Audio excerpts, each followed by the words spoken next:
The Shahaadah is not made easy. There are requirements that we need to fulfill.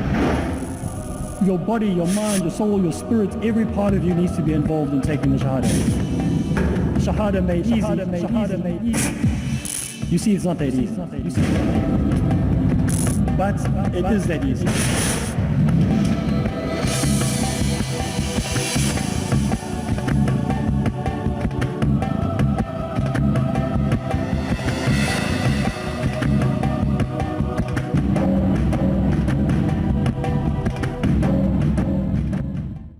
Now the fifth condition to the Shahaadah is truthfulness. Our brother was speaking about truthfulness. I thought, oh, there we go, there's my whole talk gone. He's going to take what I was going to say. Truthfulness is extremely important. Now, one of the talks I give is called history. It's called history because the word history is divided into two sections. His story. History is your story, my story, her story, their story, his story. And that's all history is. It's somebody's story. Now, the problem with history is it's seldom true. When people tell their history, sometimes you listen to your family and you listen to the way the stories evolve over the years. In the beginning, when you had a fight at school, there was just 2 guys. By the time your grandfather, your uncle is 60, there were 10 people in the fight. And by the time he's in his 80s, there were 100 people that he fought. And so the story evolves or changes, and sometimes history is not correct. And so the importance is to make sure that history is preserved correctly. And so truthfulness for a Muslim is so important, that we remember our history properly. And that's one of the beauties of the Quran. Now, I'm normally a speaker on comparative religion. That's what I normally talk about. In the church for so many years, I know a lot about comparative religion. And so, in comparative religion, one of the things I know is that this Quran was basically been available for 1,400 odd years, where the Bible has only been available for the last 400 years. So what we have is we have reliability of truth in the text. How truthful can that text be if it's only been in circulation for 600 odd years or 400 odd years, where we have a text that was within a very short period of time was available to mankind the way we have it today. So truthfulness means that we actually have to act on it, and we have to actually believe in it, and we have to actually be a person who tells the truth no matter what, even if it offends people. Now, many times people, when they see me at an airport, which is wonderful because as a white guy in an airport, I never have to stand in any lines. As soon as they see a Muslim white guy, they think, oh, he must be a terrorist. And everybody moves out the way, and I get to the front of the queue very quickly. So it has its advantages, I must admit. But then it also has its disadvantages. When I get to customs, I have to do the whole strip search thing. But the rest of the time it has advantages. I never have to stand in line anywhere. But one of the things about truthfulness is sometimes we're afraid of being truthful. We're afraid of hurting the person's feeling. And now when it comes to the Shahaadah, this is something that we have to be truthful not to human beings, but we have to be truthful to ourselves, and we have to be truthful to Allah. We have to produce our hearts. We have to produce our minds. Every part of our body must be truthful. We can't hold, you see, you don't know if I'm telling the truth or not, but Allah knows whether I'm telling the truth or not. So He sees my heart, my mind, He knows what my body is saying, how my tongue is saying it. Every part of me will be telling the truth. Now sometimes we say to people when they revert to Islam, you can keep it a secret. Don't worry about it. And I understand that. I can understand where that comes from. Take your time, open it to your family slowly, open it to your community slowly. Let them see the changes in your life first. Let's do it that way. But what I've experienced is the minute you stand up means you can't go back on your word. The minute you go home and you say, listen, I've taken the Shahaadah, I am a Muslim now, you can't go back. You can't slip back into the cracks again. It keeps you firm. And so my personal opinion, and I do not speak on behalf of all the Muslims in the world, and I do not say that this is the only way, but my personal opinion is the day you take the Shahaadah is the day you should stand up in your community and tell them you're a Muslim. But like I said, I know many really good friends of mine who haven't done it that way. My brother and myself and my family members who reverted more or less all on the same day, we all stood up as one group of people and said, listen, we're Muslims. And that's it. And that's the way it's going to be. So there needs to be truthfulness. The next part of the Shahaadah is sincerity, ikhlas. Sincerity, now I need to clarify this word sincerity, because the word sincerity can be a good thing and a bad thing. Now we hear it in the Muslim context or in the religious context. We say that guy is so sincere. Look at him, he's such a sincere Muslim. look at that man, he's such a sincere Muslim, or she is such a sincere sister. But you know that you can be sincerely wrong as well. There are many, many people that we say, but look at that Buddhist brother, look at that Christian brother, look at that guy, he's a Satanist, or he's a whatever he is. And you say, well, he was so sincere. We never knew that. We never thought he would do something like that when he kills somebody or does something, some atrocity. People say, but he was such a sincere person. Now, sincerity is not always a sign of correctness. So when sincerity is exposed in our life, sincerity is the result of the other 5 points that I've spoken about.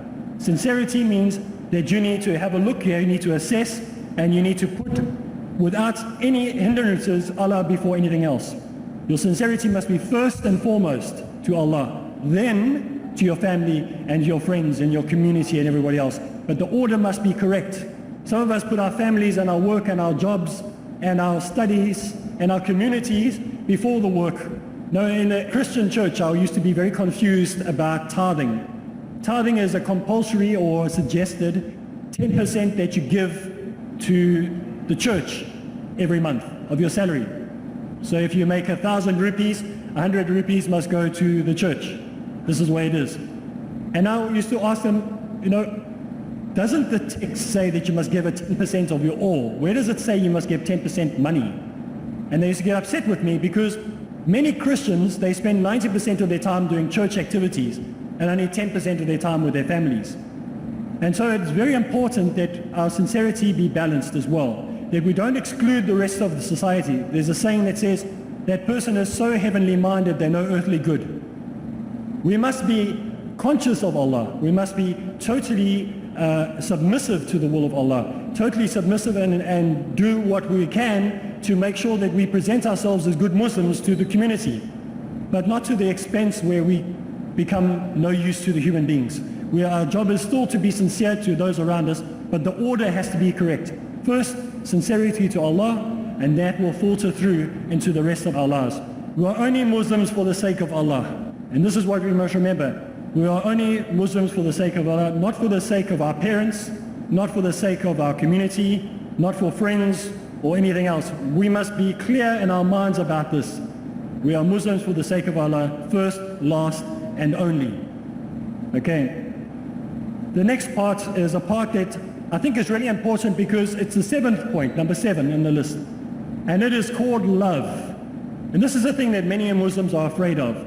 We seem to stay away from this idea of love, because when we look at the Christian community, when we look at some of these other religious groups that are out there in the world, they're all about the happy, fun little feelings, jumping around, clapping your hands. It's all emotion. It's all about how many people can fall on the floor crying and roll around and be filled with the Spirit, as you hear people say. It's all emotion, emotion, emotion. So when it comes to emotion in Islam, we're a bit afraid. Even when a Muslim smiles, it's like, what? He smiled. I haven't seen a Muslim smile before. We're afraid of showing positive emotion or happiness or love. So we have to be careful that we do not discard this 7th point, love. It's because it's part of our Shahaadah. We need to have love. Love for Allah first and foremost. And obviously when we have love for Allah, it will move through to everything else. So when a person makes the Shahaadah and does not love the Shahaadah, his Shahaadah is pointless.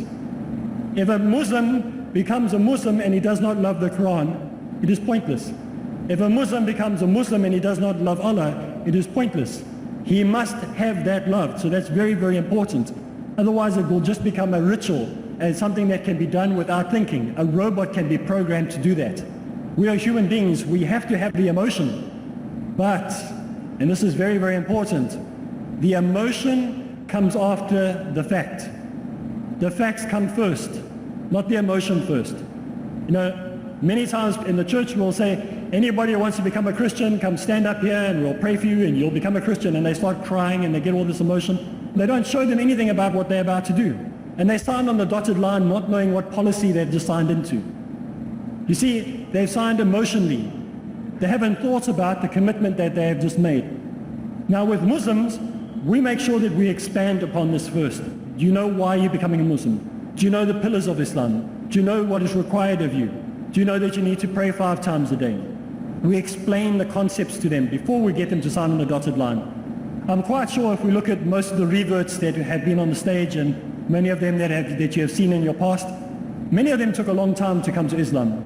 And I'm not telling you how I became a Muslim because That is in 2 days' time. I'll be talking about that. But what you'll find is many of them have the same story. They researched, they questioned, they didn't just accept it. It was an emotional response. In fact, when people said to them, if you want to become a Muslim, this is what you need to do, they took that information and they studied it. Now, I listened to somebody the other day speaking, and a man in the audience asked a question during question time. And they went backwards and forwards, backwards and forwards. And the man said, well, how many questions do you need answered before you become a Muslim? And the guy carried on, backwards and forwards, and he said, well, maybe 100. Let me tell you what, if you answered all those questions for that person, he would still come with another 100. Because that's how people are. We want to make sure that we know why we're doing something, especially when it comes to Christians. Because they've been lied to so much in their Bible, they've been lied to so much by their church, that when they choose another religion, they're only going to accept this new religion, they're only going to take the Shahaadah once they've got the facts. They're going to doubt before they get into the religion. Once they're in the religion, doubt is out the window. But before they take the Shahaadah, they ask questions.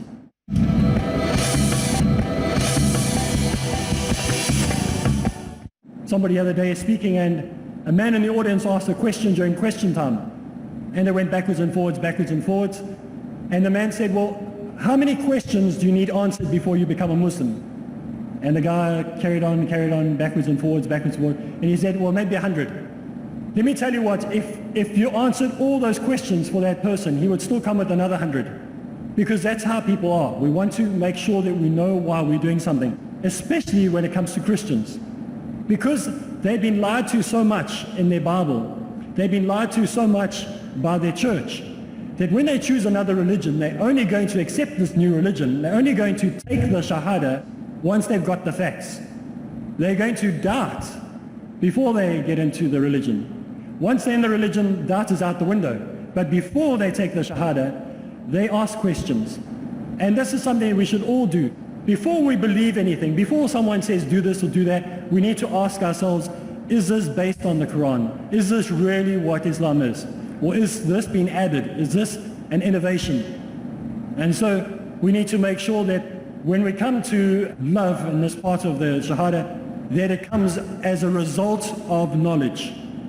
Once we have the knowledge, the reaction of all this, the reaction of, wow, this is amazing. Allah really cares about me. Forgiveness is available to me if I ask for forgiveness, if I repent. In the Quran it says 72 times Allah is forgiving, most merciful. Do you know how many times it says God is, whether it says God or Jesus or anything like that in the Bible?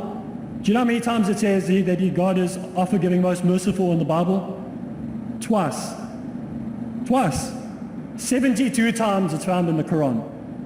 So people say, but you guys have no forgiveness. You won't be forgiven. You're legalists. You have no hope.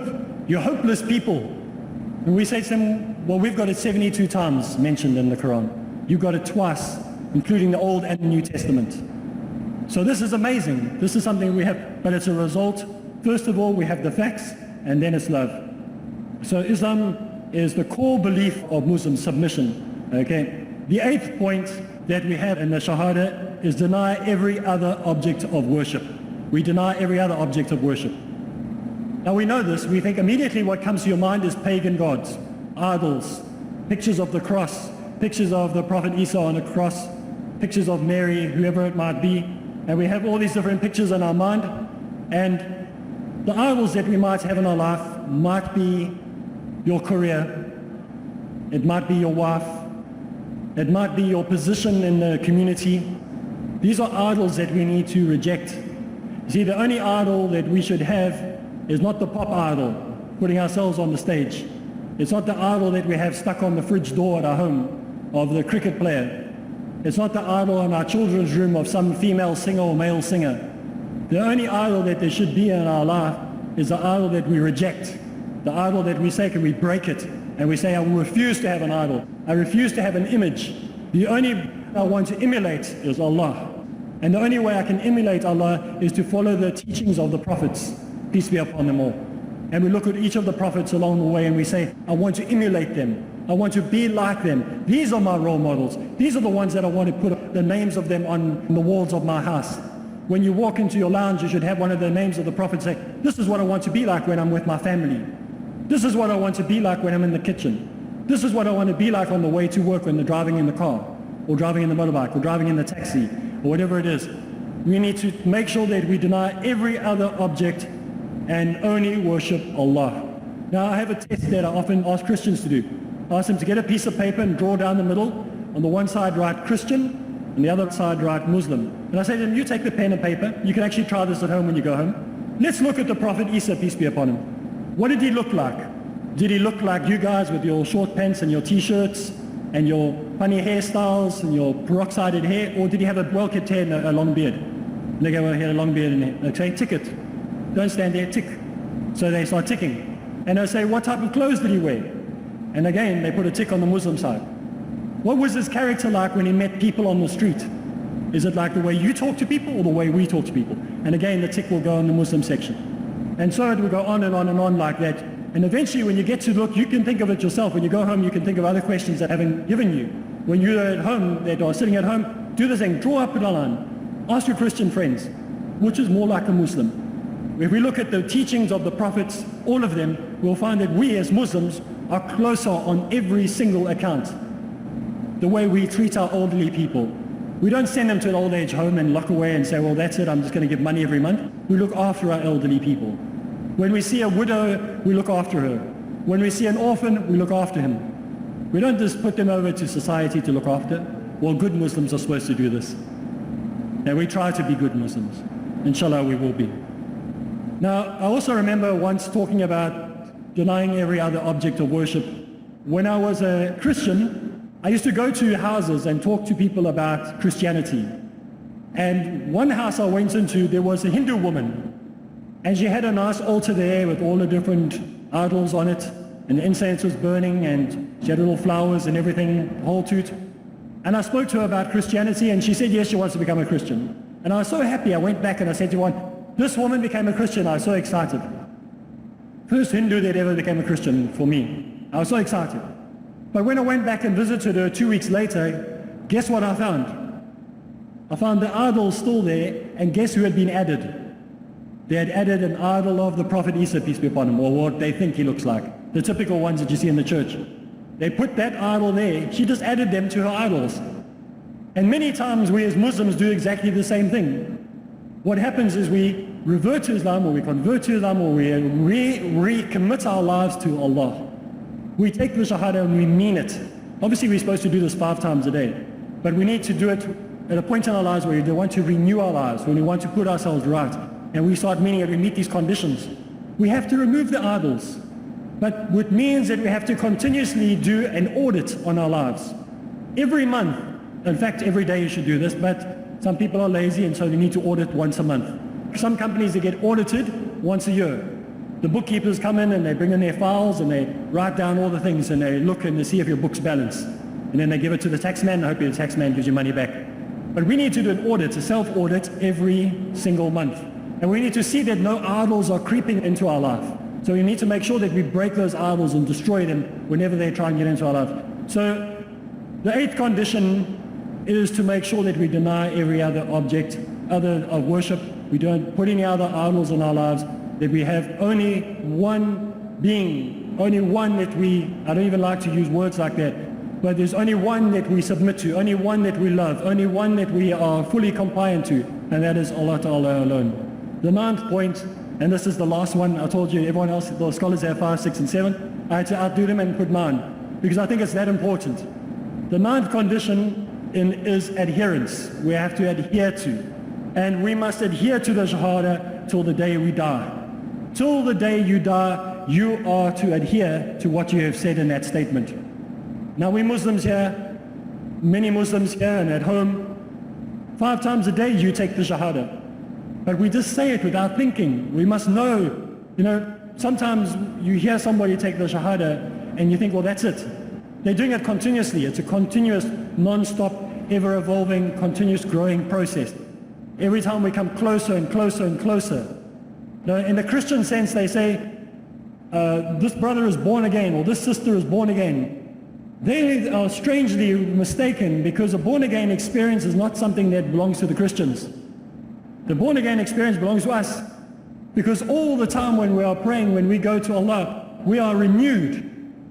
We finished our wudu and we finished our salah. We should, if we're doing it properly and it was with the right commitment and our right attitude and our heart was in the right place and our minds were in the right place and we rejected the world behind us and we put only Allah in charge of our lives and as our only focus point, if that is what happened, we stand up anew.